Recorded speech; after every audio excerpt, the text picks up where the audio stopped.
Hello guys, তো সকালবেলা আমি ঘুম থেকে উঠে আমি তো মুক্ত পরে আসি। এখন আমি চা খেতেছি। তো মা আলু সিজেছে, তো আলু দিয়ে চা খাই আমি এখন। তো চাটা খাওয়া হোক আমার, তারপর আমি বিছানাটা তুলে নিলাম। তো এখন আমি বিছানাটা ভালো করে নিই। তারপরে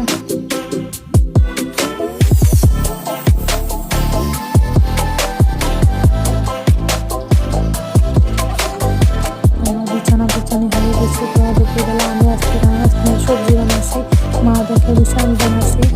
তারপর আমি গা ধুয়ে আসলাম, এখন আমি ভাতটা খেয়ে নিই। তারপর বিকালবেলা ভাইকে বললাম 10 টাকার আমার বড়া আনি দিত। ভাই আমাকে বড়া এনে, আমি বড়া খাই, আমি খাই শুধু। তো তারপর সন্ধ্যেবেলা আমার মা চা বানিয়েছে, তো এক কাপ চা খেয়ে নিলাম। তো এখন এদের পড়াতে হবে। তো গাইস, তোমরা আমার ভিডিও দেখো কিন্তু সাবস্ক্রাইব করো না, প্লিজ সাবস্ক্রাইব।